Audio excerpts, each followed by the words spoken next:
তো ম্যাগনেট সবাই দেখেছো, এটা কিন্তু দেখেছিলাম ম্যাগনেট। তড়িৎ শক্তিকে আমরা কিভাবে বিদ্যুৎ শক্তিতে পরিবর্তন করবো, যে শক্তিকে কাজে লাগে ধরতে পারছে সেটা হচ্ছে ওর শক্তি। এবার দেখবি এর একটা রেঞ্জ আছে, একে আমি এতদূর রাখলাম, কিছু হবে কাছে নেই। চুম্বকের একটা শক্তি আছে, রেঞ্জ আছে, একটা ফিল্ড আছে। ওই ফিল্ডের মধ্যে কোনো জিনিস গেলে ওকে আকর্ষণ বা বিকর্ষণ করবে। বলেছে ওই শক্তির মধ্যে যদি কোনো একটা তারকে আমরা নিয়ে যাই, যার মধ্যে দিয়ে তড়িৎ প্রবাহ হয়, তাকে নিয়ে যদি নড়ানো হয়, তাহলে কি হবে? কারেন্ট হচ্ছে, কারেন্ট। এর ভিতরে ব্যাটারি লাগানো আছে, দেখে নাও তো।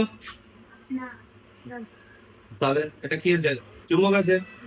বাস দিলাম, দিয়েছে এটাকে, এটাকে ধরছি যেন নড়ে না যায়।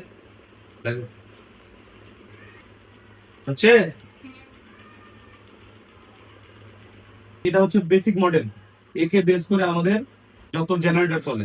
জেনারেটর দেখবে, দেখেছো বিয়ে বাড়িতে একটা হ্যান্ডেল দিয়ে ঘোরাই, আর ওর ভিতরে কিছু একটা ঘোরে, আর কেউ একটা স্থির আছে। এখানে আমি চুম্বক কি করেছি, নড়াচ্ছি, কে স্থির আছে? এই তারের কুণ্ডলী। এটা তারকে ঘুরিয়ে ঘুরিয়ে যেটা বানানো হয় সেটাকে ইংলিশে বলে কয়েল, বাংলায় বলবো কুণ্ডলী। ঠিক আছে, এখানে আমার চুম্বকটা নড়ছে আর এ থেমে আছে। তুমি জেনারেটরের ভিতরে কি হয়, চুম্বক থেমে থাকে, আর কে নড়ে? কুণ্ডলীটা নড়ে, কয়েলটা নড়ে। যে আমরা হ্যান্ডেল দিয়ে ঘুরাই, ওর ভিতরে একটা কয়েল বানানো থাকে। মোটর দেখেছো, মোটরের ভিতরে কয়েল বানানো থাকে, ওটাকে ঘুরানো হয়। ঘুরে তার কারণে কি হলো, একটা চুম্বক ক্ষেত্রের মধ্যে কি হলো, একটা তড়িৎ প্রবাহ হয়। এমন একটা তার যদি নড়ে, তাহলে ওর মধ্যে দিয়ে কি প্রবাহ হবে?